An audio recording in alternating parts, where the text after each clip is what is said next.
This podcast details true crime cases. It contains adult themes and may contain descriptions of violence. It is not intended for children. Listener discretion is advised.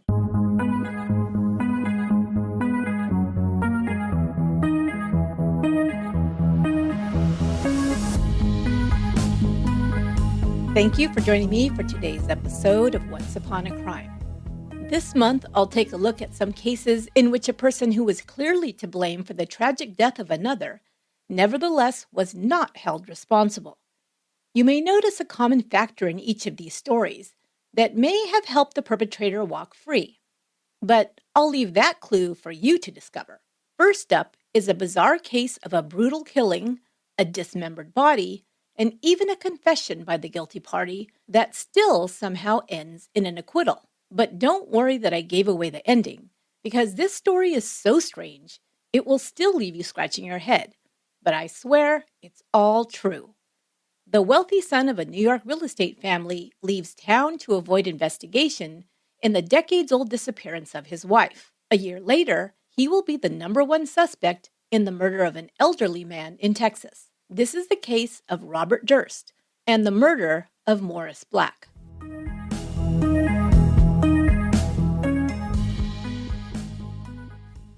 I'm going to tackle this episode a little differently this time. As you know, I normally have a scripted story that I put together and narrate for you.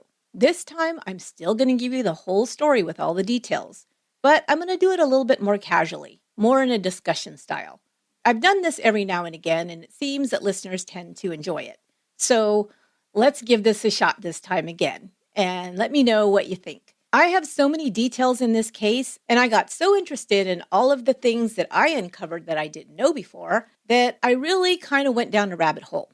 I'll try to keep it short still, so that you will get the details that maybe you haven't heard before, but not get lost. So here we go.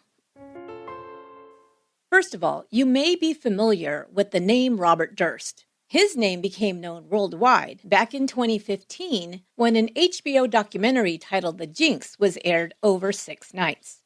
The whole title of this 6-part documentary series was The Jinx, The Life and Deaths of Robert Durst. Directed by Andrew Jarecki and Mark Smerling, The Jinx would become one of the most talked about true crime documentaries of the 2000s. It would even go on to win an Emmy for Best Documentary or Nonfiction Series in 2015. But I'm going to tell you first how this documentary came to be. In 2010, a feature film was released titled All Good Things. It starred Ryan Gosling and Kirsten Dunst and was directed by Andrew Jarecki. Marcus Hinchley and Mark Smerling were co-writers of the movie. In the movie, Gosling portrays the wealthy son of a New York real estate tycoon who develops a volatile relationship with his wife, played by Kirsten Dunst. He then becomes suspected of a series of murders, as well as his wife's unsolved disappearance. The director had based this movie on some of the details of the life of Robert Durst. In 1982, Robert Durst had been married to Kathy McCormick Durst for about a decade when she left a party at the home of a friend and disappeared. Durst became a suspect in her disappearance, but was never charged with the crime. In 1999, New York State Police reopened the case. The news of this case being reopened went public the following year. That same year, in the year 2000, Robert Durst fled New York City to escape media attention. A few months later, one of Robert Durst's best friends, a woman named Susan Berman, was found murdered in her home in Los Angeles. Before long, Durst would also be named as a person of interest in that case. The movie All Good Things was a fictional portrayal of the marriage of Robert and Kathy Durst, and ends in a mystery, just as the real Durst marriage had. So you would think that Robert Durst wouldn't be a fan of this movie, but he was. He decided to contact the director, Andrew Jarecki, to tell him just that, and also to pitch a documentary about his life that he wanted him to direct. Durst said about this documentary, "I'll be able to tell it my way." Jarecki agreed to make the documentary, and this is what became the 6-part HBO documentary series, The Jinx. In February 8th of 2015, The Jinx premiered. The episodes were filled with candid interviews by Robert Durst with the director. In these, he admitted to several things that were a little bit eye-opening. He admitted to violence during his marriage to Kathy, And he also admitted that he lied to police in 1982 after Kathy's disappearance. This, as you can imagine, made people kind of start to wonder about Robert Durst, who he was, and how he felt that he could get away with saying these things to the world. So let's go back to the beginning now and find out exactly who Robert Durst is.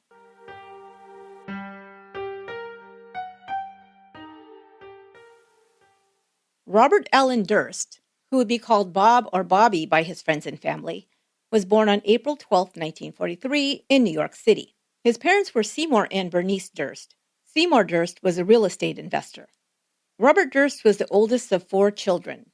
His siblings were Douglas, Tommy, and Wendy.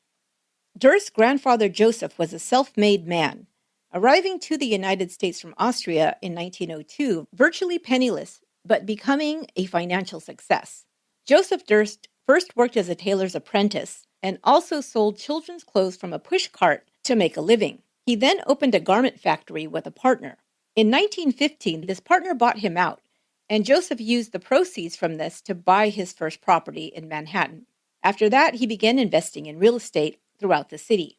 He also got into banking, forming Capital National Bank, in which he made loans to garment district businesses. He built up the Durst organization as a family-run commercial and residential real estate company. Seymour Durst, Robert's father, and Joseph's other sons entered the business in the 1940s. They began developing properties in the growing city of New York. The Durst organization now owns and manages more than 8.5 million square feet of office space in Manhattan and over 1 million square feet of luxury residential rentals. The Dursts actually changed Manhattan's skyline with their building development projects. That's how prominent they are as developers in the city of New York. Their business empire is worth $5.2 billion today. And Forbes ranks the Dursts as number 59 on the list of richest families in America. On November 8, 1950, when Robert was 7 years old, his mother would die from jumping from the steep roof of their 2-story home in Scarsdale, New York. At first, it was reported as an accident, but a police officer on the scene was later found and interviewed, and this is what he said about the incident. Quote, "She told us to take off, that she was going to jump. We asked her not to jump, and she did it anyway." He told this to writer Robert Draper. At the time she jumped, her children were inside the house, and Robert Durst would say that he witnessed his mother kill herself by jumping from the roof. Robert did have some emotional issues as a child, and in 1953, at age 10, there was a report by a psychiatrist in which the doctor said that Robert exhibited a personality decomposition and possibly even schizophrenia.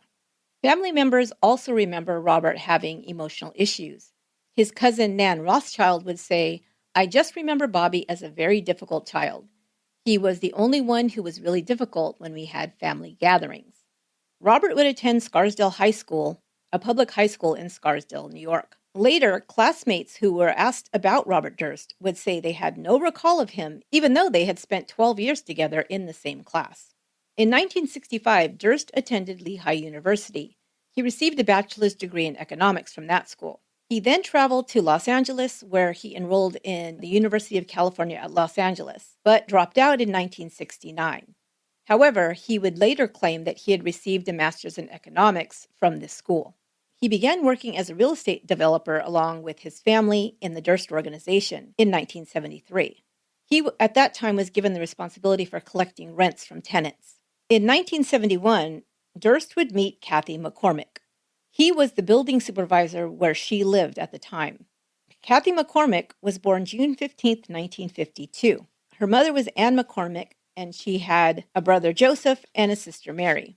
Upon meeting Kathy McCormick, Bobby Durst turned up his considerable charm and squired her around town.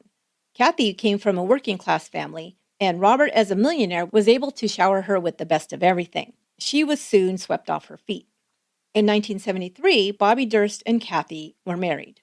At the time, he was 30 years old and she just 20. Bobby said he was never one who really wanted the corporate lifestyle, and he would quit his family's real estate business after he and Kathy got married. They would then move to Vermont, where they opened up a health food store. But there were problems in the relationship. In 1980, the couple separated, but they did not divorce at that time. Some recall witnessing more frequent arguments and said that Robert Durst was very controlling over his wife. These arguments sometimes led to physical violence, according to reports.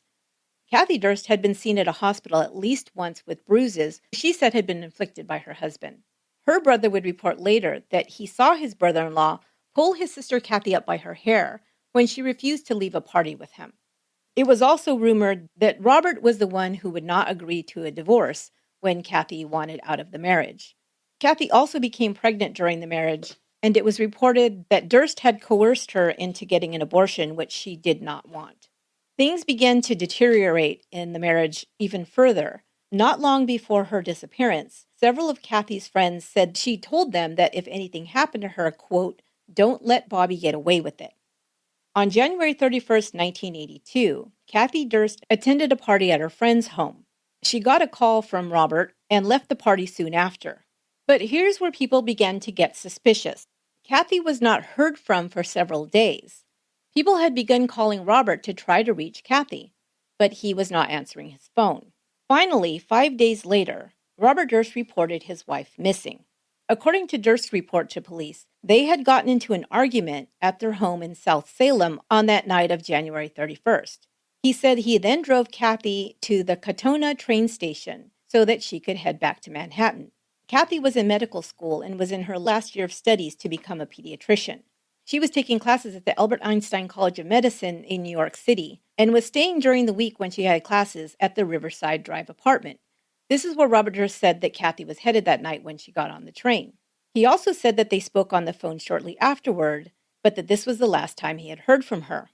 A doorman of the apartment building said that he saw Kathy enter the building and head up to the Durst penthouse, but upon questioning, he later said that he only saw Kathy from behind. The day after Kathy was last seen, the dean of the Albert Einstein College of Medicine received a phone call that he reported was from Kathy. She stated that she was not feeling well and wouldn't be coming into class that day. That was the last anyone heard from her. Suspicion began to swirl around Robert Durst. He began to act very strange during this time. First of all, he would not cooperate with the investigation. He basically stonewalled everyone or just couldn't be contacted. Then he began throwing out all of her possessions. Neighbors in their apartment building in New York said that he threw so many of Kathy's clothes and other possessions down the common garbage chute in the building that it clogged it up. Her friends and family all suspected him of having something to do with her disappearance, and with many believing that he had murdered her.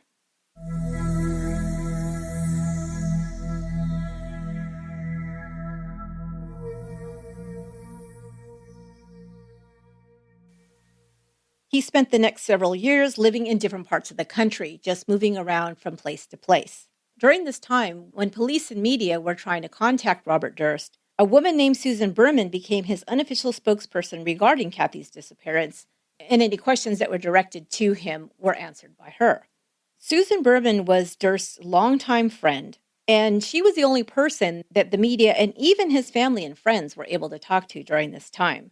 She also had provided an alibi for Robert Durst for the night in question. Durst would later accuse his wife of running away with a drug dealer. And like I said, he was very nonchalant about her disappearance, according to all her friends. The whereabouts of Kathy Durst remained a mystery, and 8 years later, in 1990, Robert Durst filed for divorce from Kathy, claiming spousal abandonment. So let me tell you a little bit about who Susan Berman was, because she is going to play a very important role in this story. And she also has a very interesting backstory. Susan Berman was born May 18, 1945 in Minneapolis, Minnesota. Her father was David "Davy" Berman, who was connected to organized crime. He worked on behalf of Meyer Lansky and the Genovese crime family. She was raised in Minneapolis and Las Vegas. Davy Berman actually replaced Bugsy Siegel as operator of the Flamingo Hotel and Casino by the mob after Bugsy Siegel was murdered in a mob-style execution in 1947. Susan was attending classes at UCLA, and this is where she first met Robert Durst. She would go on to receive a master's in journalism from UC Berkeley and become a writer. After her father's death, she received over $4 million from the mob as a disbursement of her father's real estate holdings and other assets. He had died when Susan was still a child during heart surgery.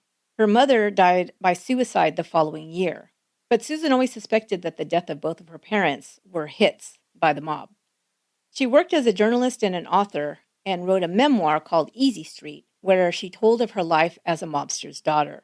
She also lived in San Francisco for a time, writing for the San Francisco Examiner and other publications. She was also a writer on television shows, and leading up to the time of her death, she was working on a project for Showtime. Susan Berman and Robert Durst were very close friends. Durst actually walked Berman down the aisle when she got married in 1984 to her husband, Christopher Margulies.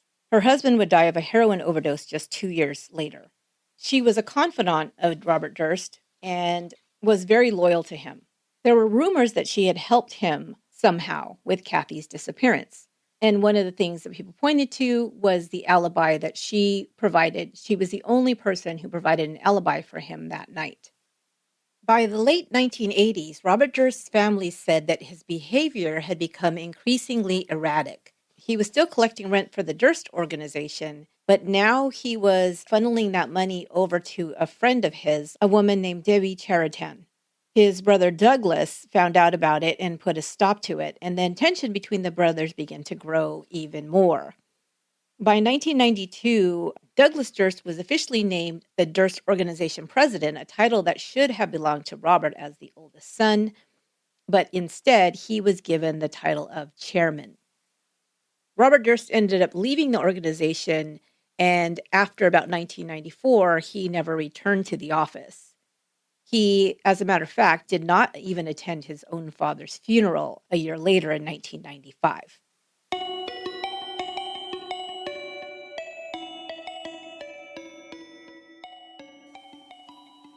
Kathy Durst's family had long suspected that it was the money that the Durst family was in possession of that made the police basically not pay much attention to her disappearance.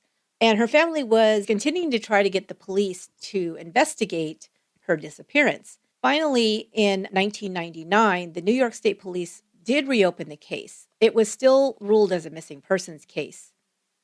Remember, she went missing in 1982. In 1999, when the investigation opened up again, the police actually searched Robert Durst's South Salem home for the very first time. But then there was a leak. Somebody in the DA's office leaked that the investigation into Kathy Durst's disappearance so many years ago was being reinvestigated and that they were looking at Robert Durst as a possible suspect. This investigation that really kind of went public in November of 2000 was being led by Westchester County DA Jeanine Pirro.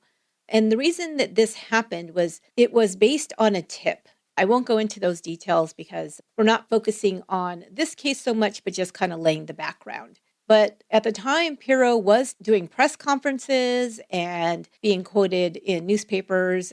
She was being interviewed by reporters. Pirro was a very ambitious person and wanted to seek public office. So this was a way to get her name out there. And also, I do believe that she really did want to solve this case, believing that foul play had come to Kathy Durst. Nothing had been heard from Kathy Durst. There was no sightings at all. There was no financial records. There was nothing. So that is really kind of unbelievable. If somebody runs away, there's going to be some evidence that they're still around after so many years, but there was nothing. One of the comments that Pirro made to the press was, quote, "I have no reason to believe that she," speaking of course of Kathy Durst, "isn't dead and that this wasn't a homicide." So they were putting that right out there. Now, around this time, in November of 2000, Pirro was seeking out anyone who either the police had spoken to back in 1982 or perhaps failed to speak to or interview back at that time. So again, there was a reinvestigation of the case, so they were going through all of these checklists to see if they could come up with any other information. So someone in Pirro's office, perhaps Pirro herself, there's different reports of that, had scheduled an interview with Susan Berman. The interview, of course, was to question her about the things that she knew back from 1982, the things that she had told the police or the press back in 1982 about Kathy's disappearance. Around this same time, Robert Durst flees New York, and he will say that this is because he wanted to escape media attention. He had been kind of hopping around a lot around the country before that, but was back in New York when all of these things started to hit the newspapers, he took off once again.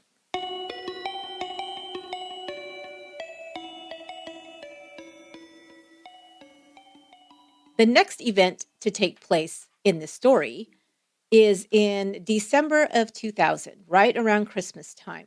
Susan Berman had been living in a home in Los Angeles' Benedict Canyon. She had not been heard from for a couple of days. On Christmas Eve of 2000, one of Susan Berman's neighbors called to report that Susan's 2 dogs were running loose in the back of the house and that her back door was wide open.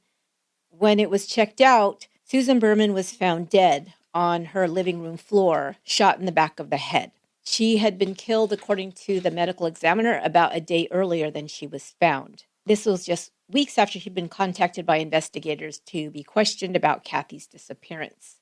Then, another strange twist to the story, a few days later, the Beverly Hills Police Department received a letter with no return address. There was just a single sheet of paper inside, and on it was written in block letters Susan Berman's address, and underneath that, the word cadaver. It had been postmarked the day before her body was discovered. So obviously somebody who knew that she was dead in her home had sent this letter to the police to let them know, I guess, to check this out. Nobody came forward. The letter was anonymous. So all of these things, of course, could seem like just really strange coincidences in the life of Robert Durst. But of course, with all of these things put together, we start to think something is going on here around this man. And the next part of this case is the part that I will be focusing on. And this is Robert Durst, again, has moved to another part of the country, this time to Galveston, Texas. And he will behave very strangely indeed at this time, and I'll go into those details as soon as we take a short break.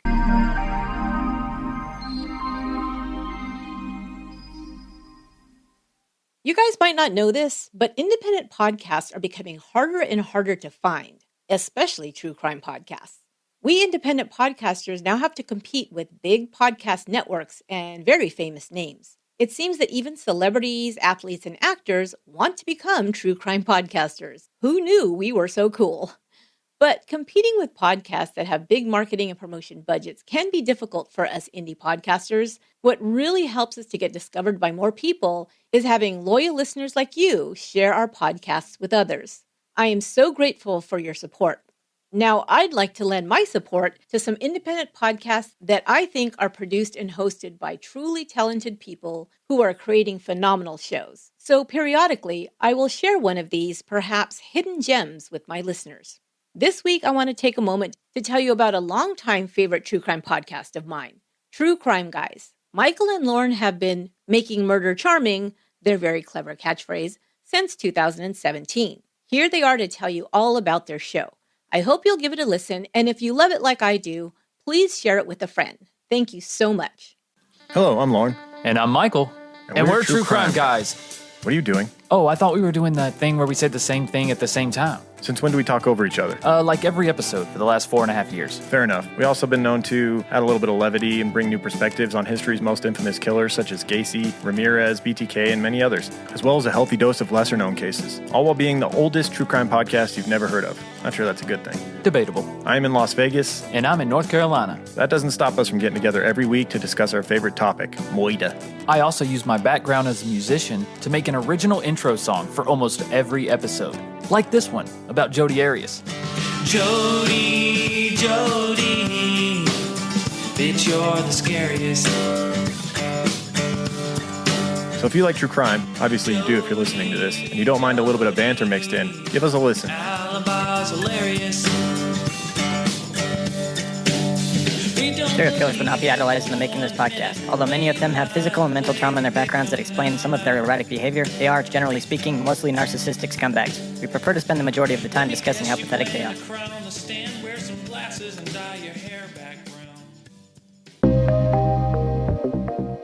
If you're looking for a new favorite game to play, then I need to tell you about Small Town Murders.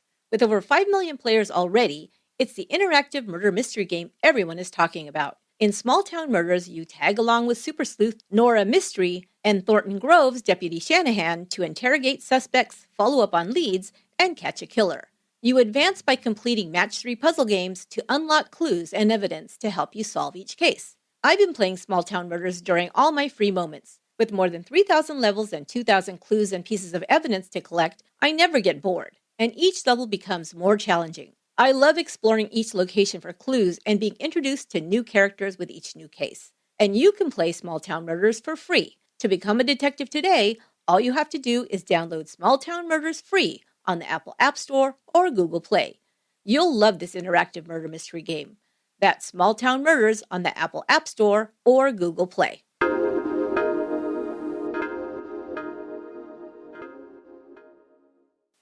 Before Susan Berman was found dead, shot execution style in her home in Los Angeles, Robert Durst was in the wind, crisscrossing around the country, no longer tethered to his family's business, but with plenty of money at his disposal. In the fall of 2000, he arrived in the Gulf city of Galveston, Texas. There, the multimillionaire rented a cheap apartment in an old house that had been cut into 4 apartments, paying just $300 a month. But how he rented this apartment was the most bizarre part so far. Robert Durst, wanting to remain incognito, called up the apartment's landlord, said he was reaching out on his friend's behalf.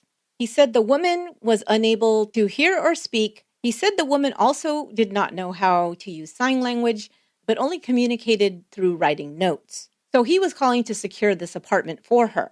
When this woman, Dorothy Siner, arrived to begin renting this apartment in Galveston, Texas, she cut a very strange figure. She wore large, oversized, flowery dresses and a very obvious cheap gray wig. This is how Robert Durst arrived in Galveston pretending to be a deaf-mute woman. Now, you would imagine somebody like Robert Durst, who has access to millions upon millions of dollars, may rent a 4-star hotel under assumed name, may be able to go and purchase fake ID, go to another country, if he really wanted to get lost and he really wanted to not be recognized. But one thing you need to know about Robert Durst, by all accounts, he was extremely cheap. He didn't like to spend any money he didn't absolutely have to, although at other times he could be quite generous. But when it came to his own necessities, he would rather not pay any more than he had to. Another turn of events at this time that was on December 11th, just after moving to Galveston, Texas, Robert Durst secretly married Deborah Sheraton, who, like I said, was a friend of his. I believe she was also like a business partner. She was a New York State real estate broker. They had dated off and on for about a decade. Now he secretly married her. Nobody knew about this for some time. So now we've gotten to the part of this case that I want to focus on in this episode. On Sunday, September 30th, 2001, a 13-year-old boy named James Avina was fishing in the Galveston Bay. He was standing near the edge of the rocks when he noticed something floating in the water. He saw 4 silver garbage bags floating near a concrete pier, and there was something next to it that he thought was a dead pig, and he wondered what was that doing in the water. As he looked closer, he noticed that it was not a pig. It was about dusk on the Sunday evening, and James was there with his little sister Elise and his stepfather David. He called out to his stepfather, saying, "Hey, there's a body over here." What James had spied in the water was a human torso bumping repeatedly against the rocks near the shore.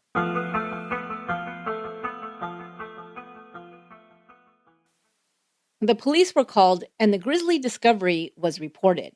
When they arrived, they found a torso, no head and no limbs attached to it. They looked nearby where the torso was found floating. They also saw the garbage bags. They pulled those out of the water.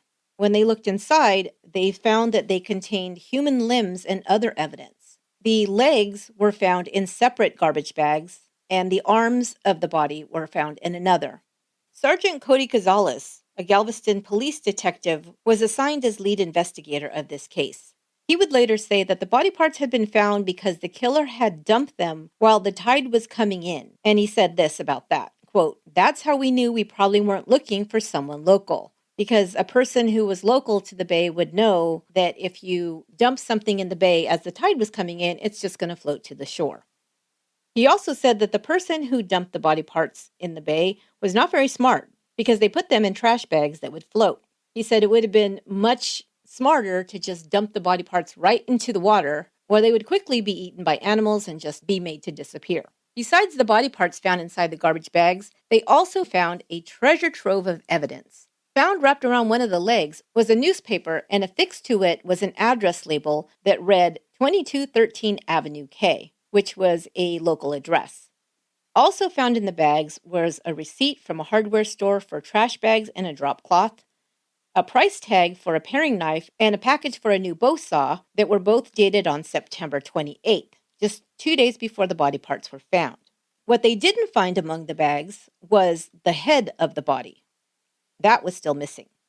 The detective next traveled to 2213 Avenue K, the address found on the newspaper. And the details of what he found came from the book titled A Deadly Secret, The Bizarre and Chilling Story of Robert Durst, written by Matt Birkbeck.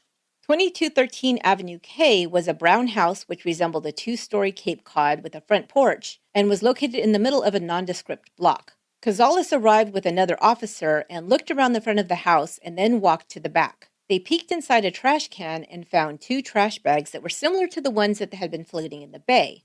They also found packaging for a No. 4 paring knife, a bloody sock, a Band-Aid, a Bank of America cash envelope, a .22 caliber handgun, a spent .22 shell casing, and a receipt for an eye exam made out to someone named Robert Durst. Cazales then contacted the landlord of the house, a man named Klaus Rene Dillman. He told him that he didn't know anybody named Robert Durst. There were 4 apartments in the house, and the one in the front had been rented by a 70-something-year-old man named Morris Black and a woman named Dorothy Siner, a deaf-mute who traveled often and was rarely seen. Siner, the landlord said, was a, quote, bizarre-looking, flat-chested woman who communicated by scribbling notes. She paid her rent months in advance, always in cash or money order. Now the detective went outside and looked through a front window into Siner's apartment.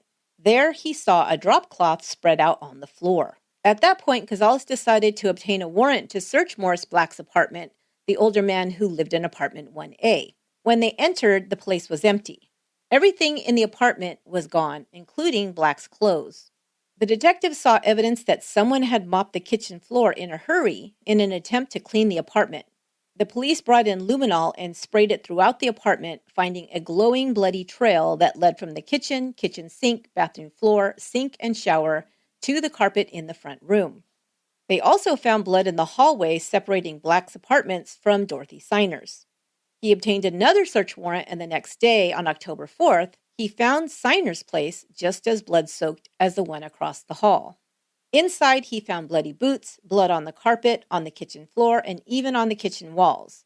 There was blood underneath the floor in the kitchen, which had seeped through a small cut in the linoleum. Police also found a bloody paring knife and a drop cloth that had been spread out in the living room. A photo of a man was found inside Siner's apartment and shown to the 2 neighbors who lived upstairs. They identified the man they knew as Robert Durst. Again, Dillman, the landlord, said he didn't know a Robert Durst. All he knew was that he had rented an apartment nearly a year before to Dorothy Siner. They now interviewed other tenants and people in the neighborhood who said that Durst had spent a lot of time in his apartment engaging in loud arguments with Morris Black. This happened almost on a daily basis, and most of the time it ended with each of the 2 men slamming their doors. But neither Dorothy Siner nor Robert Durst was anywhere around, so the investigation continues. The day after the apartments were searched and the evidence was collected, the victim whose dismembered body had been found floating in garbage bags in the bay was identified as 71-year-old Morris Black. Before we get to the rest of the investigation, I'm going to tell you who Morris Black was. Morris Julius Black was born October 21st, 1929, to Fanny and Samuel Black, who were Russian immigrants and lived in the Boston, Massachusetts area. It was reported that his parents had suffered from some type of mental illness or mental problems, forcing them to place their 6 children, including Morris, in foster homes. One of his brothers was also later placed in a mental institution in Boston. Some of the children, including Morris, eventually returned home, but their lives did not improve. The children were abused. Some family members would later say that Samuel Black sexually abused his children, and there was also reports that Morris may have participated in this abuse. The result of that was that some of his siblings hadn't spoken to Morris in decades. Morris Black left home for the Merchant Marines when he was just 18 years old. He didn't return until the early 1950s, but then he kind of dropped out of sight until about 1972. At that time, he bought a building that was located near the Boston Harbor with a woman named Lorraine Black, who none of his family members knew, but was most likely his wife. They had no children that anyone knew about, and no one really knew what became of his wife. She just kind of dropped out of sight as well. In 1980, Morris Black bought another building in the Boston area for $6,500. This was after losing the first building that he had purchased to a bank foreclosure. The second building was a somewhat dilapidated 3-story tenement building located at 10 Hannon Street. People who lived in that building at the time described Morris Black as the landlord from hell. This is also from Birkbeck's book. Quote, he refused to pay for any repairs, opting to do them all himself to save money. He once sued the TV cable company because a technician put a small hole in the wall while wiring an apartment. He personally picked up the rent every month, money orders are cash only, and spent his time limping along the streets, wearing a red knit hat even during the summer. The limp was a result of an injury suffered when he was a child.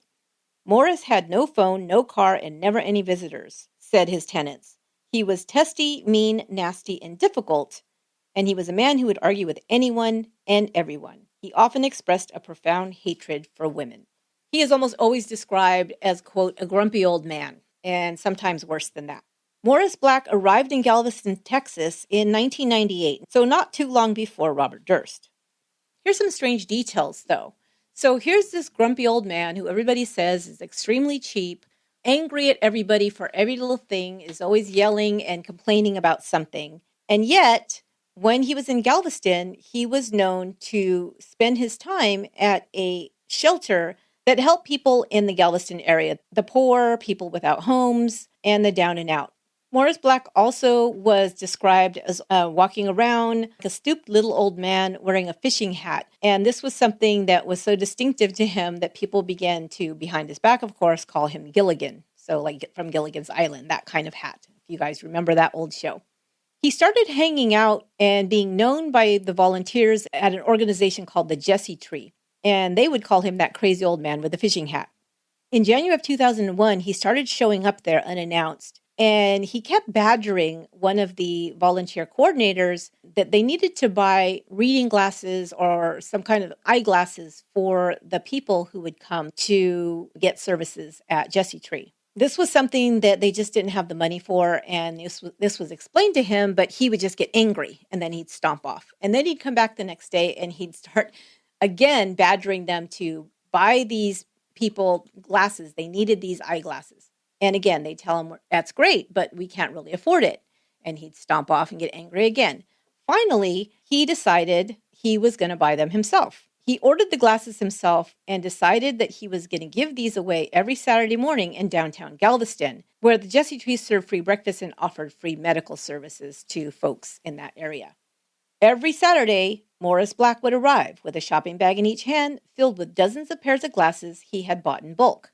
He told the volunteers that he figured it cost him 46 cents a pair, which he thought was a bargain. He liked to point out that if these were bought at a drugstore, it would have cost at least $12 per pair. He would stand out there where people were in line to get food or other services, and he would question them and see if they needed glasses, and he'd hand them a pair of these reading glasses. They thought, well, this is great. This is a really nice thing to do, but sometimes he would get really angry when he felt someone was taking advantage of his generosity. Quote, he would then take the glasses back, often in a loud and embarrassing fashion. One poor fellow had the misfortune of carrying a pack of cigarettes in his shirt pocket. Morris saw the cigarettes after giving the fellow a pair of glasses. He reached over and angrily took the glasses out of his hand, screaming, if you can afford to buy cigarettes, then you can afford to buy these glasses. Another time, he thought someone had stolen a pair of glasses from one of his bags, and he began to yell and berate those standing in line. I mean, you could just kind of see him as this little old man jumping up and waving his arms around and just being just a total crank. And then it turns out that a little boy tapped him on the shoulder and said, Mister, you dropped a pair of glasses back there in the parking lot, and handed it to him. So instead of apologizing, he just grabbed the glasses and stomped off.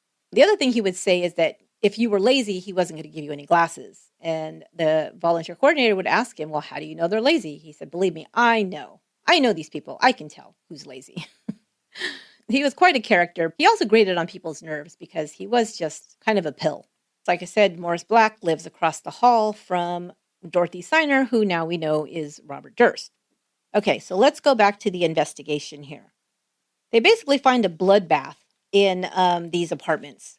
So obviously, the Morris Black has been killed here in this apartment building. And who else is missing is Dorothy Signer, a.k.a. Robert Durst. So now they're going to start looking for Robert Durst. One of the things that they noted in both apartments, there had really been an attempt made to clean the floors, the walls, to clean all the surfaces in the apartment. You know, remember, the blood that was found by luminol. So it wasn't necessarily like they walked in and there was evidence of like all this blood. But once they sprayed the luminol, they could see it. And then they found some spots here and there, were able to find out exactly where all the blood had been before it was attempted to be cleaned up. Everything, walls, cabinets, everything had been scrubbed clean. They didn't even find fingerprints for Morris Black in his own apartment, nor did they find fingerprints for Robert Durst in apartment 2, where he lived. So obviously there had been a cleanup in both places. Detective Gonzalez just kept following up on these clues that were found along with the body. So like I told you, one of the things they found was a .22 caliber pistol and 2 clips of ammunition in the trash can in the alley behind the apartment building. They followed up on that gun and they found that it was registered to Robert Durst. They also found a box that had held trash bags, packaging for a 4-inch paring knife, a bloody sock, and an eviction notice for Morris Black in apartment 1A. The landlord had said that he had served an eviction notice for Morris Black because he was just tired of this guy. He just was always complaining, always starting some kind of drama, and he was just done with him. The other thing found in the trash was a receipt for a local optometrist with Robert Durst's name on it. Gonzalez then followed up on that clue and called the optometrist office, which was located in downtown Galveston, and was told, yes, Robert Durst was a customer of that office and had put a deposit down on some eyeglasses. So the detective said when he comes back, or if he comes back, to pick up these glasses, please call me. You would think at this point, here's somebody who, it appears, was involved in some kind of gruesome murder and would probably just be gone, right? But remember, I told you, Durst was a very, very cheap multimillionaire. So he had put down $50. So he wasn't going to leave his glasses there. He'd already made a deposit. So he did show up to pick up his glasses. The optometrist called. And when police arrived, Robert Durst was just pulling away from the optometrist office and got pulled over by the police. When they pulled him over, the detective saw in plain view in his rearview mirror a bow saw. So all of these things, obviously, we're not talking about a criminal mastermind here. At least it doesn't appear to be. So this is October 9th, 2001. Robert Durst is now 58 years old. He is arrested in Galveston, Texas. As he sat in jail, another search warrant was obtained, and police then combed through the car that he was driving, a Honda CR-V that was registered to Robert Durst. Inside, they found a 9mm handgun, 3 joints of marijuana, another bow saw, a key to a Galveston Holiday Inn Express, and a receipt for a dry cleaner in New Orleans. Durst was then brought before the judge and charged with murder in the second degree of Morris Black and possession of narcotics. At his hearing, his bail was set for $250,000, plus an additional $50,000 slapped on for the drug possession charge, so a total of $300,000. But Bobby Durst made one phone call that night to New York. By the next day, the bond was posted and he was free to go, which of course would be a mistake, but the Galveston police didn't know who he was at this time. He was set to return to court for a hearing on October 16th, a court hearing which he did not show up to. A grand jury then indicted him on murder and jumping bail, and a warrant was issued for his arrest.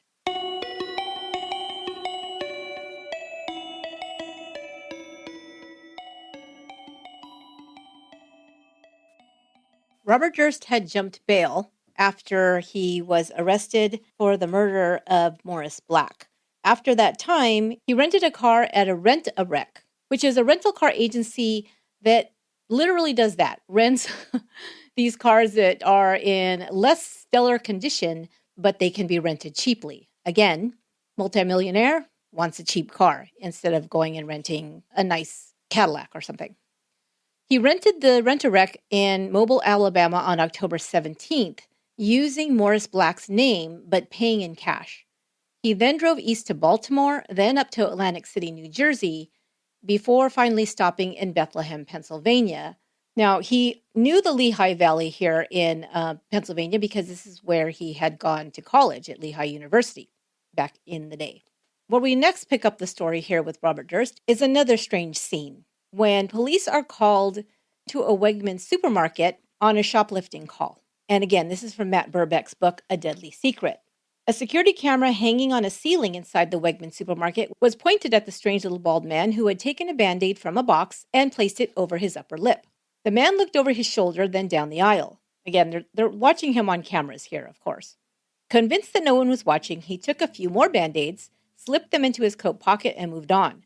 Another camera in the large upscale supermarket near Bethlehem, Pennsylvania, followed the man as he walked to the front of the store, looked at a cart filled with sandwiches, reached down and took one, placing it inside his jacket. So a security guard now follows him, stops him, and brings him to the second-floor security office. A police officer is called to the supermarket, and this, if I didn't say, is on Friday, November 30th. So he has been on the run for about 7 weeks since leaving Galveston and jumping bail. The Wegmans security guard questioned the man who said his name was Robert Durst. But when the officer arrived, he was a little put off by the shoplifter's appearance. The man's head was shaved, as were his eyebrows. He looked to be about in his 50s. They continued questioning him, and he replied that he hadn't stolen anything in more than 10 years. Quote, "I'm just an asshole for doing this," he said, shaking his head. He was then asked if he had a shoplifting problem. "Yeah, I did, until about 10 years ago," he said. "I've always had problems stealing. I once saw a psychiatrist for help. I thought I beat it. I don't know what made me do it." They then told him that they were going to charge him with shoplifting, and he was pretty surprised that he was going to be arrested. As he was sitting with the handcuffs behind his back, he started mumbling to himself, and then he started yelling out loud, quote, "I can't believe this. I'm 58 years old, and I get caught for theft. What an asshole. What an asshole." He was kind of just flipping out at this point. The officer then tried to calm him down, saying that because he didn't live in the state, he was going to be brought in front of a magistrate and probably pay a fine about $300 plus court costs. He then asked what happens after that. He seemed a little relieved, the officer said, and Durst told him that he had $500 in his pocket. Which, okay, obviously you have a theft problem when you have $500 in your pocket and you shoplift a $5 chicken sandwich and a few loose Band-Aids. So the officer later would say that he probably would have just written the man up and taken him immediately to the district justice for him to pay the fine and then release him. But the man continued to rant about his shoplifting problems. And then he realized there was something really off with this guy. And he thought, I need to find out what's going on with this guy. So the officer called into dispatch, gave the information that the man had given him, his name, where he was from. Within just a few seconds, the dispatch called him back. He turned around and he said to Robert Durst, "So when's the last time you were in Texas?" This is when Durst froze and then wouldn't say anything more. He was taken to the police department and placed inside a secure room. So the officer then called a detective at the department who in turn called the FBI. And this is when they realized that they had just apprehended a man who was wanted for murder. His car was towed to the police yard and searched. Inside, they found $37,000 in cash in $100 bills in envelopes in his trunk. They also found 2 guns, Morris Black's driver's license and Medicare card, and some marijuana. He now would be facing up to 99 years in prison. We're going to move ahead now. Robert Durst will now go on trial for the murder of Morris Black. The trial began in 2003, and District Attorney Kurt Sistrunk was arguing the prosecution's case. The prosecution portrayed Durst as a methodical, cold-blooded killer. He explained to the jury that the man chopped up a body over 2 days on his kitchen floor before disposing of the body parts in the bay. He also showed evidence of planning of the cover-up of the crime, saying that Durst had sent money orders to pay Morris Black's rent for the next month so as not to call attention to the man's absence. Then he posted bond and fled, which in his mind was evidence of guilt. The prosecutor's theory was that Morris Black may have found out who Durst was and that he was being investigated for the disappearance of his wife. And also now, of course, there was questions about the murder of Susan Berman, his good friend, and whether or not he was involved in that as well. Now, Durst's attorney, and I'll tell you about him in a minute, was able to successfully argue to the court that Kathy Durst's disappearance in 1982 nor Susan Berman's murder in 2001 could be mentioned in this trial. So the judge agreed to that stipulation. So the jury was not going to hear anything about either one of those cases. This was solely about the murder of Morris Black. So what the district attorney did bring in to show that this defendant was a cold-blooded killer was evidence of a methodical killing. The testimony by the medical examiner who performed the autopsy said that the person who had dismembered Black, quote, knew what they were doing, that the body had been taken apart using smooth cuts with a sharp object. The bones appeared to be sawed, not hacked off inexpertly with something like an axe, and the head, which had still not been found, had been cleanly severed at the sixth vertebra. Now remember, Durst has basically unlimited funds to hire the best legal defense. So his defense attorney is Richard DeGuerin and Mike Ramsey, along with a couple of others.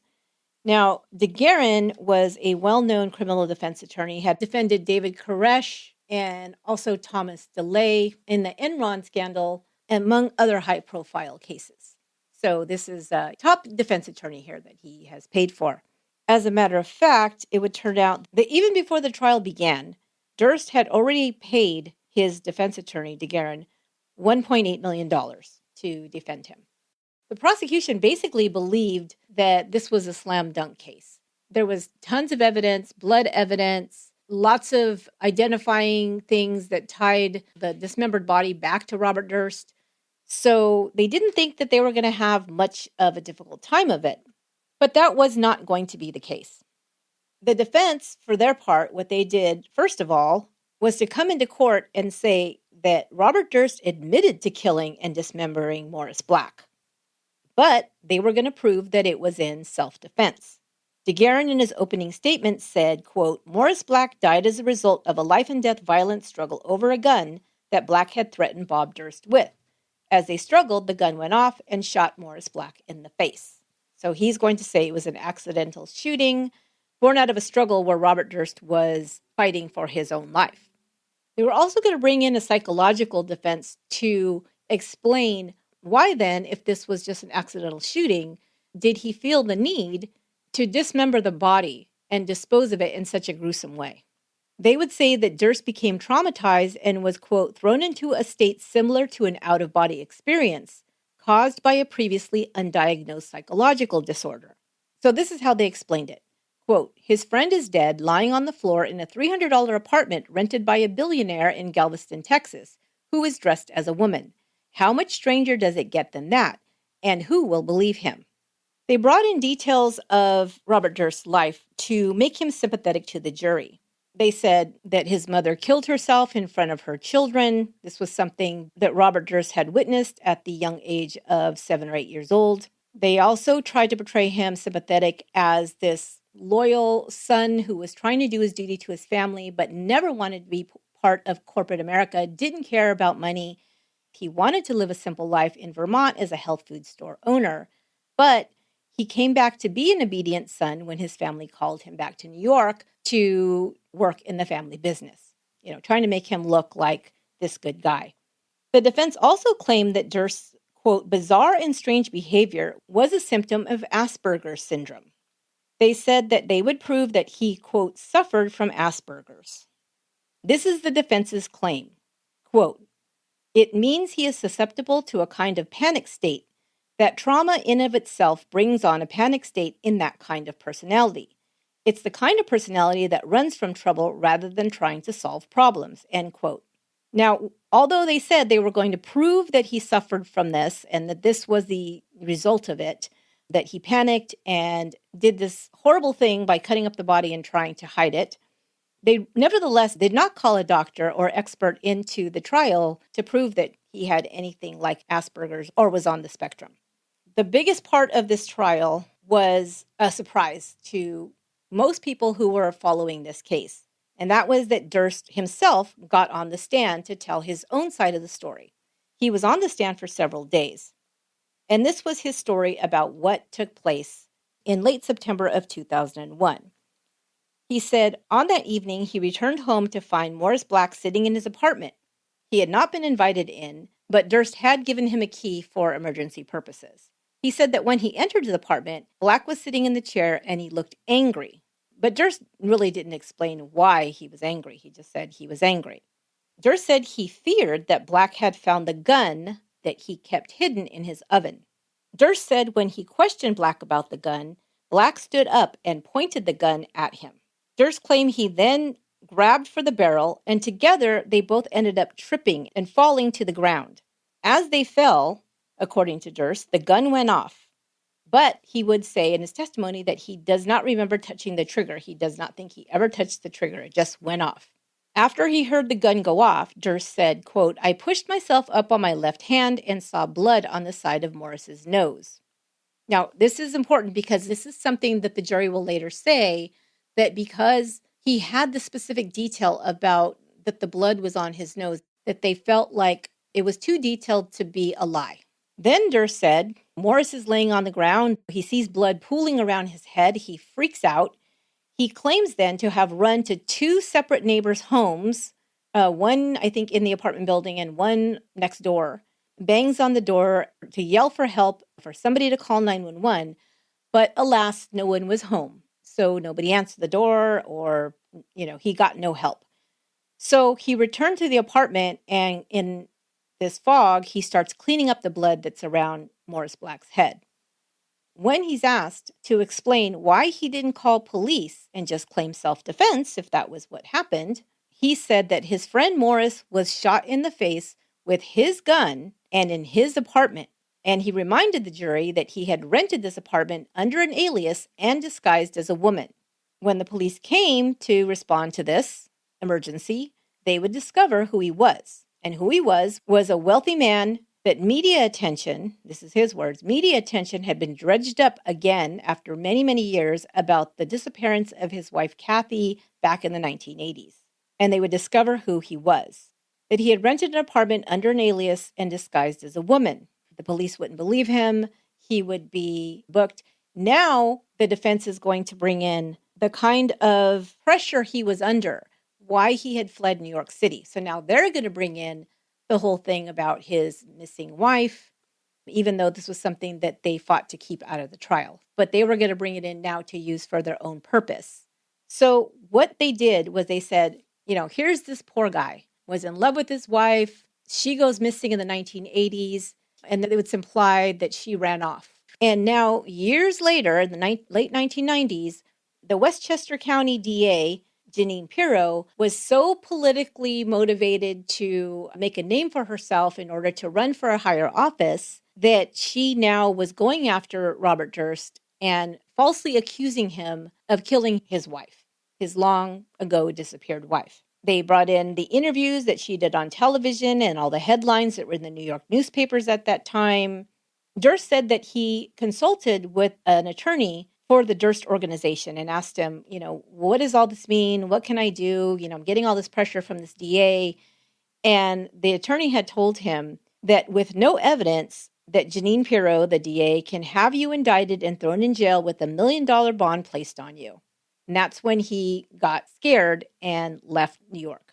Now here he is in hiding in another state. And now he's got this dead person in his house as a result of an accidental shooting. According to his story, he panicked. He needed to get rid of this body. He said he first thought of rolling the body up in something and carrying it out of the building. But he realized that he couldn't lift him. And there was no way he was going to be able to lift the body to take it somewhere and dump it. So then he thought, I'll have to cut the body in half. He knew that Morris Black had lots of tools and other things in his apartment. Durst said he did go to a hardware store and bought garbage bags to put the body parts in. He took the body parts to the Galveston Bay, which is the only way he could transport them, pick them up and put them in his car, took them to the bay and dumped the bags into the bay. He claims that he had drank a fifth of Jack Daniels before cutting up the body to give himself courage to do it. He had also smoked some marijuana. So he was high, he was drunk when he was doing this. Now the prosecution asks him some specific questions about this crime.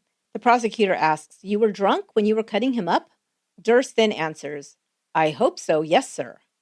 Durst often made the jury giggle with his answers. He was kind of a strange little man in the first place, and it appeared that the jurors were responding to these little quips he was making that came across as kind of funny. But the prosecutor then followed up that question saying, okay, if he was wasted on alcohol and pot, how had he done such a meticulous job of dismembering the body? The medical examiner testified that these were very precise cuts made to the body. It was not a hack job. It looked like somebody who knew what he was doing.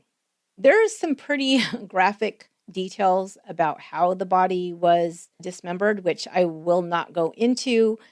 To be honest, when I was researching this, nothing really tends to bother me as far as details of a crime. I've been reading and researching true crime since I was, a teen. So there's almost nothing that can really shock me. I mean, does it horrify me? Yes. Does it shock me? No. But when I was reading some of the details, because I had several sources, books and articles and court records about this case, it really kind of made me a little nauseous. And I was very surprised by that because it is very detailed. And usually you do not get that level of detail, especially when you're talking about something like a dismemberment. They're always gruesome and they're always shocking, horrifying that one human being can do this to another human being.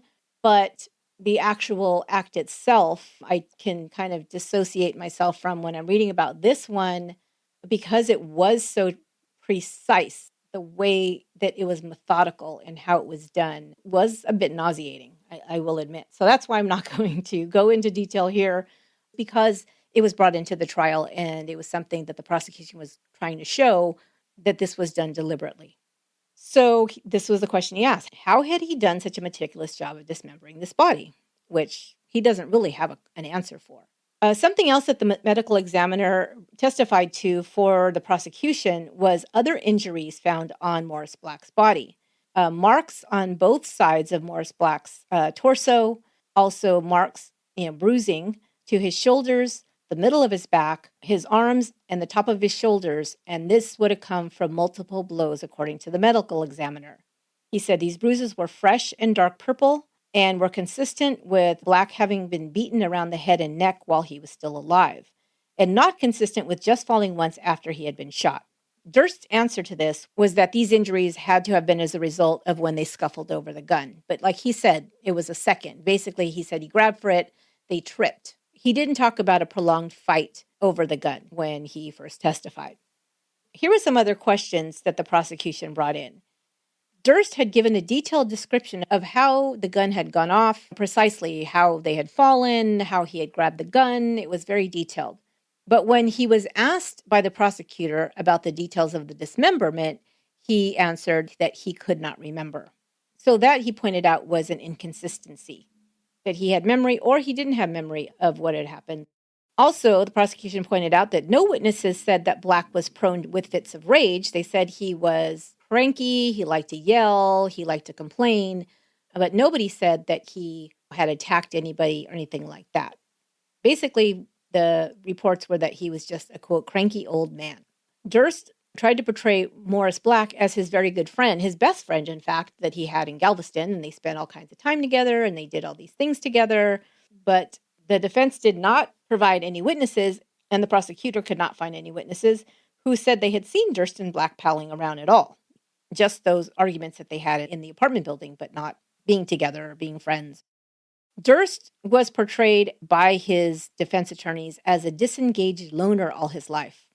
So trying to show that he was this quirky individual that had these psychological issues and couldn't really connect with people and, that kind of thing. But the prosecutor brought witnesses on who said that Robert Durst was popular in high school. He had lots of friends as an adult. He was involved in lots of school activities and clubs and things when he was in school, when he was in college. He had an active social life in New York, friends and people that he socialized with. So it didn't jibe again. People who knew Robert Durst said that he was quirky, but they also called him a genius who could be very charming and generous. There was also no reports by anyone in the neighborhood of Durst trying frantically to summon help like he had claimed. They also brought in witnesses who testified that they heard 2 gunshots that night, not just one. He had to explain this as well, because he said, the gun went off once, boom, was done. But why was there reports of 2 gunshots heard? Durst then explained this by saying that, yes, there was 2, but the first gunshot was Morris Black shooting at the eviction notice that he had tacked onto his apartment wall. Remember, the landlord was evicting him. But the eviction notice was found in Morris Black's apartment, and there was no bullet holes in it. So that was a discrepancy. And the other thing, too, if he was so frantic and so out of it on pot and alcohol, the prosecution asked, how had he done such a thorough cleanup after the fact? How was it possible that not even Durst's own fingerprints were found in his apartment? If he was so traumatized, how was he able to do that? The prosecutor would say that Durst made sure to clean all of his own fingerprints from everywhere because he planned to disappear after this, and so that nobody would ever know that Robert Durst had been there. He would just be back in the wind and be free and clear. The other things that Robert Durst claimed while he was on the stand was that he would put on women's clothing and a wig when he would leave the apartment because he was disguised as a woman. But he would ditch the wig and change the clothes when he was out of sight of his landlord and the neighbors. He said the reason he faked also being mute, not just being a woman, was because he, quote, had a distinctive voice that people would recognize. In Texas, I don't know, but that's what he said. He also claimed that he'd used marijuana daily since he was in college, which does appear to be true. And he also said that marijuana and alcohol had affected him his whole life. It had affected most of the jobs that he had and was one of the reasons why he was not employed by the Durst organization. Okay, so all of this boils down to he admits that he kills this guy, supposedly in self-defense, but then he also admits to this completely gruesome part of the crime, which is dismembering the body. And again, the prosecution thought it was a slam dunk case, but his multi-million-dollar defense did their job. Because the verdict that came back on November 11, 2003, after 5 days and 26 hours of deliberation, was that Durst was found not guilty of murder. The jurors found unanimously that he had killed Morris Black in self-defense after he found him trespassing in his apartment and because he was afraid of him. When the verdict was read, Durst, who had most of the time stayed pretty stone-faced, had a very dramatic physical reaction. He closed his eyes, lifted his head to the ceiling, and let out an audible gasp. His eyes teared up, and he turned and embraced his attorneys. He was now free to go. Well, not exactly. I'll get to that in a second. But let's ask this question. Why and how was he acquitted? So jurors, of course, were asked. And what they said was that it comes down to reasonable doubt. They said the prosecution could not prove how Black had died. The reason they couldn't prove how Black had died, because Robert Durst said that he had been shot in the head was never found. I mean, is that convenient for Robert Durst's defense? Very. So that could have been something that they could have weighed and said, well, wait a minute. He's saying he was shot in the head and it was an accident, and yet we can't find the head. Everything else was found, but not the head. Doesn't that maybe think the reason why the head was maybe dumped in a different place or what? But no, they didn't think of it that way. They just said they followed the instructions given to them, and the prosecutor could not prove how Black had died. Now, whether they considered all the other injuries, it seems like they did not. Or maybe they did and thought, well, maybe there was more of a fight, so maybe Robert Durst was fighting for his life. One juror said about the defendant that she could, quote, understand his panic and understand his life, which is quite a statement if you think about it. You could understand a guy who comes from a billionaire family, flees the state, hides, dressed as a woman, pretending to be mute, accidentally or not, kills his neighbor, and then dismembers a body. You could relate to this guy? The jurors were convinced by the defense. But they said they knew that Robert Durst was a liar. They said they actually dismissed most of his testimony because they knew he was a liar. But one juror said they, quote, took the evidence presented and went on the facts. Based on the evidence, we could not convict him. Later on, Dick DeGuerin, his lead defense attorney, would also be interviewed about this case. He said that the work cut out for him as Robert Durst's defense attorney, was to convince the jury that a person has the right to protect himself from apparent danger, whether that danger is real or not. Now, this is something that we have heard used as a defense in things like police shootings of unarmed people or people that were not a threat to an officer. If he believes they're a threat, then he can defend himself, even using deadly force, is the way that argument goes. The defense's strategy was also the reason that Durst fled New York and disguised himself as a woman, because he thought he wouldn't get a fair trial. And Pirro was doing everything to convict their client in New York on no evidence, is what they said. The other strategy that they used that worked very well with the jury was to remind the jury to focus on Black's murder, not his dismemberment. They explained to the jury that their duty was to separate the facts and only judge whether the prosecution could prove that Robert Durst killed Morris Black deliberately. And of course they could not, because they didn't have the head. The only question the jury was told to consider was, did the gun go off on purpose or an accident? And of course, that's toss a coin, right? It could be either. But the jury said since the head was missing, there was no way to know. There was no way to answer that question, so they had to acquit. The other thing the defense did, which of course we know happens a lot, is that you assassinate the character of the victim. The defense portrayed Morris Black as a violent and dangerous man. They brought up the fact that he had murdered a soldier in Japan years ago. And of course, they're talking about during wartime. How that's relevant to this, I think, is kind of a stretch. They also said that Morris Black threatened many people in town, but there was no testimony that he had attacked anybody physically or done anything violent, maybe with words, but never physically. They also portrayed him as Durst's best friend. He said Black was a grumpy old man, but Durst understood him and they got along. They watched TV together. They even went target shooting together. And as evidence of this, they said he even gave Black a key to his apartment. Well, okay, so if he was so afraid of Morris Black, why would he give him a key? But again, they were able to make their arguments more convincing to the jury than the prosecution did, apparently. They also pointed out that Morris Black was erratic, that he had once fired the gun at an eviction notice tacked on the wall. Well, that was according to Robert Durst. And they also explained that Durst had taken the keys away because he was starting to fear Morris Black, but the Black had made a copy and he didn't know that. At least that's his claim.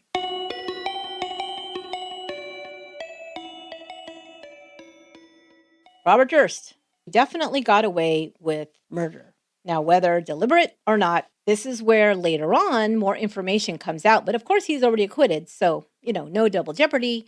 One of the things that I found as I was doing this research was that it appeared that the investigators and prosecutors believed it was going to be a slam dunk case because of the details of this case and how the body was dismembered and all of that part of it. They didn't go a lot further. The other thing, too, you got to remember, they had a mountain of evidence that tied Durst to this killing, a mountain of it. So they probably figured, okay, we've got everything we need. We have more than we need. To me, it recalls the O.J. Simpson trial. And whatever you think about the O.J. Simpson trial and the verdict, we're not going to debate that here. We'll do that at some other time. But there was a ton of evidence brought into that trial as well. And I believe the prosecutors sometimes get a little cocky about that and then don't go a lot further because they figure we've got all of this. We have all of this. We don't need anything else. But I think you always need to think about what could they counter that evidence with? And how do we counter what they bring in? So I think you just have to keep going down that road. Now, according to this writer for GQ named Robert Draper, he traveled to Galveston after the trial had wrapped up because everybody was very curious about how did he get acquitted for this. So he traveled to Galveston and he talked to neighbors, community members, and talked to anybody who had witnessed either Robert Durst's alias, Dorothy Siner, which, I don't know if I said this, but the name he used, Dorothy Siner, was actually the name of a high school classmate of Robert Durst. So he went back decades and pulled this name out of a hat of somebody that he knew in high school and used her name as his alias. One of the people he talked to was a bus driver who went by the nickname Big Daddy, which I thought was really cute. His real name was Claudius Edmund. He drove the number 6 bus through Galveston, and that was his daily route. And he said Morris Black and Robert Durst, these two elderly men or older men, were often frequent passengers. He portrayed Morris Black as a skinny old man He said Black rode on his route at least 3 times per week. He remembered Black as a man with a Boston accent, and he said Black was always yelling and complaining. And once Big Daddy had to threaten to banish him from the bus because he was so problematic. Those who knew Black or knew of him, had seen him around, had witnessed his behavior, his cranky old man routine, they said they weren't surprised that he'd been found murdered. One person said, quote, "He provoked people. He'd push you to where you'd want to kill him." And another person said what it was he was an asshole. He probably treated his neighbor that way, and he got fed up, end quote. Here's another thing that Robert Draper, the writer, discovered.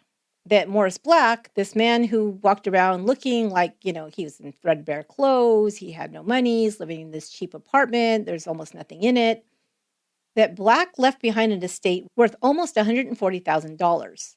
The house that he had purchased in South Boston in 1980 for $6,500 was sold by him 7 years later for $137,800. At that point, he retired. He was only 58, but he had enough money, so he retired and he moved south. He bounced around different places, Florida, New Orleans, and then ended up in Galveston. When he arrived in Galveston in 1998, he actually did not expect to live long. He had a heart condition, and this is one of the things witnesses did say, that sometimes they'd see him very winded and out of breath and holding his chest the last months of his life. When they would try to help him, he would basically, tell everybody to leave him alone. Morris Black had written to his sister and a sister-in-law, his ex-wife's sister, I guess, that if he died, that the two of them were beneficiaries of his life savings, which they didn't think much about because they didn't think he had much life savings. Figured, okay, well, whatever. Then they find out he's got like $140,000 and several bank accounts in another state. As far as Robert Durst, the bus driver, said that he said very little, but during the day, he would get on the bus dressed slacks and a shirt, but in the evening, the same man he identified as Robert Durst often boarded the bus dressed to the nines. He would wear an auburn wig, full face of makeup, and earrings. He would be wearing a dress, but not like a house dress or a frumpy dress like he would wear as Dorothy Signer, but he'd be wearing like a gown, like he was going night clubbing. He said he'd get on the bus, he would take off his tennis shoes and take a pair of heels out of a bag and put those on before getting off the bus. He had once told Big Daddy that he performed at gay clubs in drag. That's why he was dressed that way. This, again, according to this bus driver. The bus driver also said that he never saw Durst and Black together. He saw them both on the bus, but never together. But other things that Draper found that were not previously reported was that while he was still renting the Avenue K apartment, Robert Durst checked into a Galveston resort under his own name. And this was on Sunday, September 23rd, the weekend before Morris Black's body was found in the bay, and supposedly a day or so after he was killed. Draper also found a witness who said that they heard Durst and Black in a heated argument that weekend, sometime that weekend. I remember, he checks into this Galveston hotel Sunday, September 23rd. Why? When he already had this apartment, but then, there's a report of this fight. So they said, well, what? Did he leave to get away from Morris Black, or did he leave for some other reason? This is all speculation. They know that Durst was still at the hotel on Monday the 24th because he made some phone calls from his hotel room. He was also seen at the hotel throughout that week, specifically in room 1515 at the San Luis Resort in Galveston. During that week, he was also in frequent contact with Deborah Lee Sheraton, which I told you he had secretly married earlier that year. Investigators also discovered that he had bought the bone saw that same week from the local hardware store. Now, this is the part where you kind of have to pull things apart. And this is where the rabbit hole I went down. Like, when did he buy the bone saw? Was it before he admits that he killed Morris? Was it after, like he said? So what we do know is that on Friday, September 28th, that he went to the hardware store and purchased a drop cloth and trash bags similar to those found in the bay. Okay, this was on Friday. But then we also know on Friday, he returns to the hotel. He has a haircut that night and eats dinner from room service on Friday night. Okay, so when did Morris Black die? Was it Friday night? Was it Saturday? But we know that he was in the hotel Friday evening and late because he made a late night call to the bar from his hotel room. This all happened 2 days before Black's body was found in the bay. But on Saturday the 29th, so the next day, There are no calls placed from Durst's hotel room, nor does he order any food to his room. So it's just basically like nothing happens that day. That's a blank. And remember, so that's Saturday the 29th. The body is then found the afternoon of Sunday the 30th. And on Monday, October 1st, the next day in the morning, Robert Durst checks out of the hotel at 7:47 a.m. One of the things investigators kind of pieced together was the timeline. So they said it would have taken him several hours, if he really did this alone, would have taken him several hours to dismember the body, clean both apartments, transport the body, and dump it into the bay. He would have had to do that part at night because, of course, everybody's going to see him dumping body parts, during the day in the bay. So did he have time if he killed Black on Friday, like he said, but then returned to the hotel that night where he was until late that night? And then, like I said, no activity on Saturday, but that was during the day. So was Saturday the day that he had time to clean everything up and dump the body? It would be Saturday evening, sometime late at night, something like that. So they were trying to figure that out. So right after that, we know that he left. Okay, so this is the part that was really interesting to me. He then leaves after he cleans the apartments, dumps the body parts, all of this stuff. He drives 300 miles to New Orleans, which he's been to several times, but not recently. He drove 300 miles to New Orleans, and he drops off a comforter at a dry cleaner's that had a blood stain on it. Okay? Why? Why? Why not dump that somewhere else? Why not burn it? Why have it cleaned? Now, one theory is because he's cheap and he's not going to throw away a perfectly good comforter that just has a blood stain on it, which to me sounds ridiculous, but who knows? This was I was like, what the heck?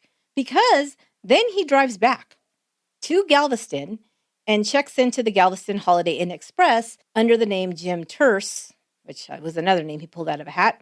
And this was the receipt that they found on him when he was arrested. Okay, why do that? Here's the investigator, Cody Gonzalez's theory. And I kind of think there may be something to this. His theory is that he knew what he was doing, that he wasn't going to leave the head behind that had the evidence, which Cody Gonzalez and other people believe that he had shot Morris Black in the back of the head, the way that Susan Berman had been shot in the back of the head, like an execution style. Now, if they had found the head and seen that it was shot in the back of the head, game over, right? Because this is not self-defense.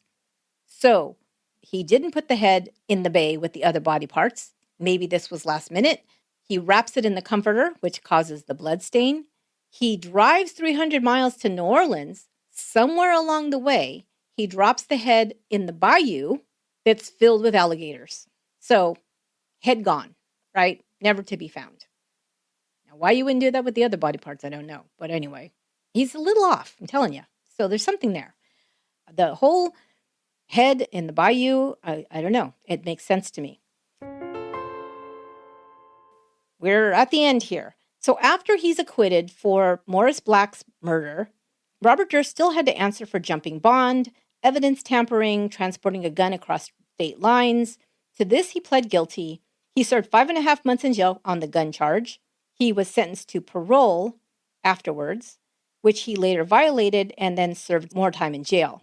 In 2006, Durst settled a lawsuit against the Durst family trusts and received $65 million. So this guy, he falls ass backwards into money, as we used to say. So yeah, he's got plenty of money for anything that may come up. And there's going to be a few things that come up. So in 2010, the movie All Good Things, like I told you at the beginning of the episode, was released. That's when he got in touch with Andrew Jarecki, the director, and agreed to help him put together this documentary about his life called The Jinx, The Life and Deaths of Robert Durst. February 8th of 2015, The Jinx premieres. And like I mentioned at the beginning, it became this sensation because, and I'm assuming most of you saw The Jinx, but I'm trying not to give things away if you haven't because you really need to see it. I believe it's one of the most interesting, well done, intriguing true crime documentaries, of the last decade. Honestly, it's one of those things everybody was talking about at the time. People who just watch it now still talk about it. So, okay, during the filming of this movie, though, Susan Berman, stepson, she had been married briefly, like I said. She had a stepson named Sareb Kaufman. He's also on The Jinx. He gives the filmmakers a handwritten letter that he found among his stepmom Susan's things, and this letter was to Susan from Robert Durst. He shows them this envelope that's handwritten. We know that this was sent by Robert Durst. It's got his name on it. That matches the letter that was sent to the Beverly Hills police when Susan Berman was murdered. The cadaver letter. Remember that?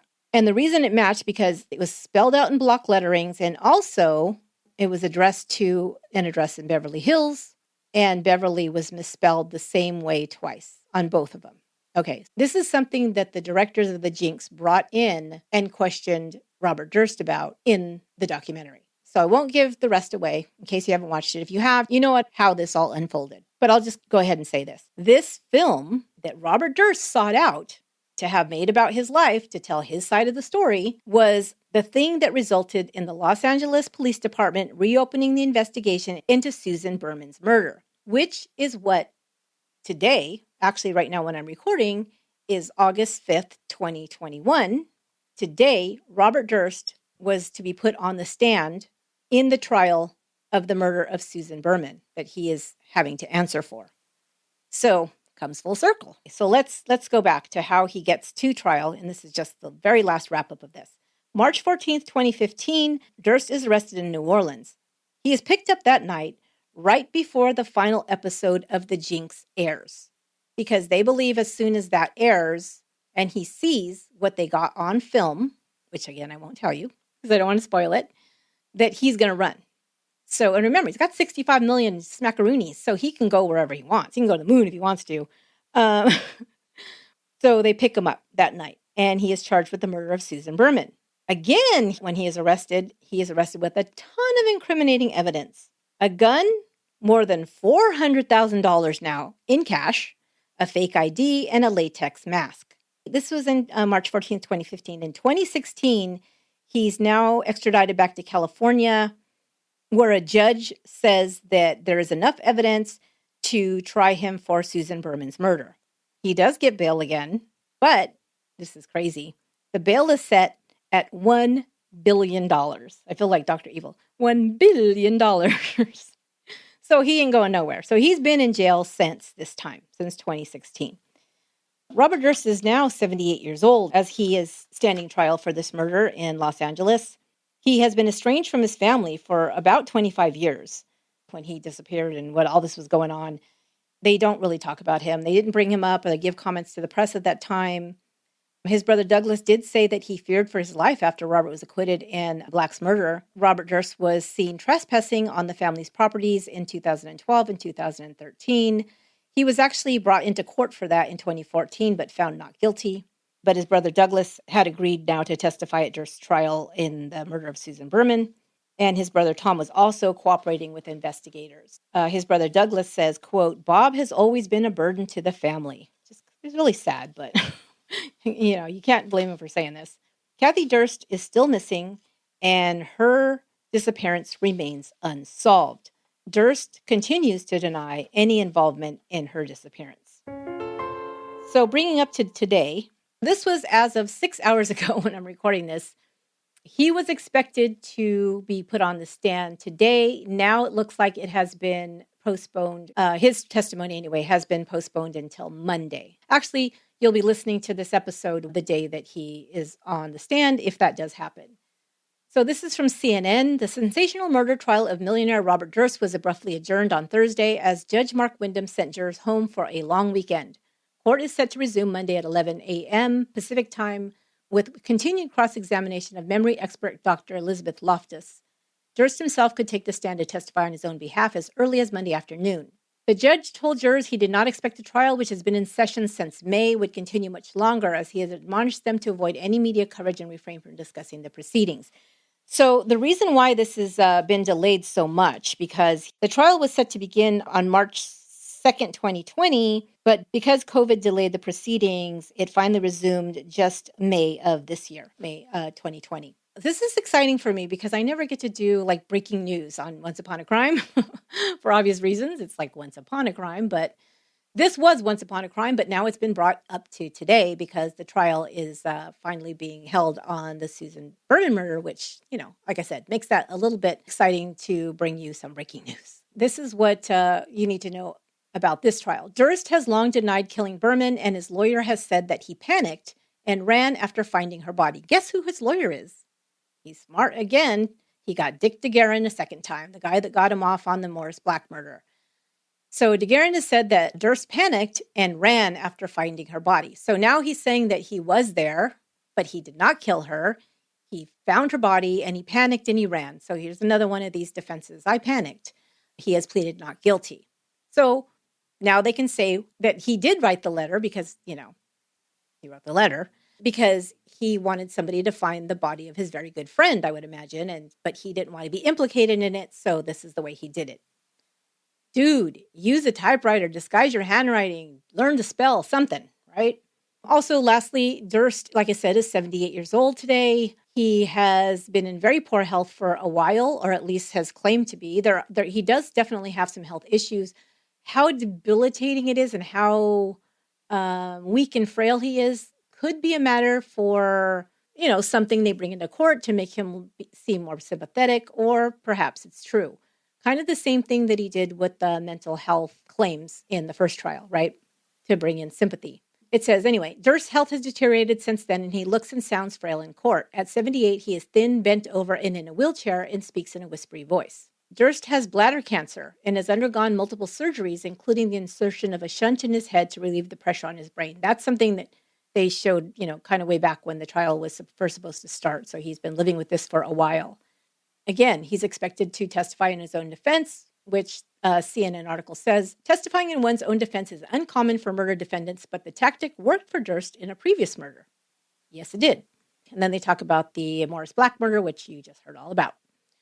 It also says that Judge Wyndham could still delay the trial due to Durst's poor health. So that could be a 11th hour thing if it looks like it's going badly for him. Who knows? The defense could say he can't be here to defend himself because, he's in poor health. Bottom line is this guy's 78 years old in very ill health. I mean, if he has bladder cancer, he's got some major medical issues here. And so his health is probably pretty precarious. Bottom line is, if he did do all these things, which we know he at least did the Morris Black thing, and most people and most evidence tends to agree that he was involved in the disappearance of his wife, this guy has gotten away with murder. If this is all true, and even if it's not with Morris Black, he has gotten away with murder. And this is where this series came into be. Because when this happens, it's one of those things that as a law and order kind of society that we want to be, it's just one of those jarring things that we have to know this, that justice is not always served. So we're going to continue that theme through the rest of this month. And I'll be bringing you a couple of other really interesting cases. I hope you liked a little bit of the off-the-cuff discussion. Thank you guys so much. I really appreciate everything, the loyalty, listening to the podcast, being longtime listeners. That will do it for this episode of Once Upon a Crime. As always, I want to thank my assistant, Lorena Garcia, for helping me with the research, Aaron Goldberg for putting together most of our music and audio for the episodes, and Crystal Jernan for doing the copy editing when I get really lost and really cleaning up my words here and there. Hey, follow that trial. Come and discuss it with us, the Once Upon a Crime Facebook fan page. You guys have a wonderful week, and as always, be good to one another.